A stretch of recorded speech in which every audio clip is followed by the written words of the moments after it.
মালিক, খাস করে আমার বন্ধু বরকারিয়া বুরাইহানকে সুস্থতার নিয়ামত দান করে দে। আয় আল্লাহ, সুস্থতার নিয়ামত কত বড় নিয়ামত, অসুস্থতা হলে বোঝা যায় রে মাওলা।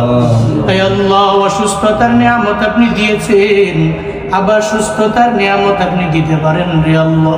আয় আল্লাহ, আমার বন্ধুকে আপনি সুস্থতার নিয়ামত দান করেন আল্লাহ। পরিপূর্ণ সিফাতে আফিয়ত আজলা কামিলা নসিব করে দেন রে আল্লাহ। ইয়া শাফি আল আমরাজ اشف مرضنا ومرضى المسلمين جميعا يا شافي الامراض اشف مرضنا ومرضى المسلمين جميعا اي الله দুনিয়ার সমস্ত বড় বড় তুমি দাও। আয় আল্লাহ, ওই রূপ থেকে তুমি আমাদেরকে শেফা দিতে পারো রে আল্লাহ। আয় আল্লাহ, তুমি মাঝে মাঝে অসুস্থতার নিয়ামত দাও। আয় আল্লাহ, তবে সুস্থতার নিয়ামত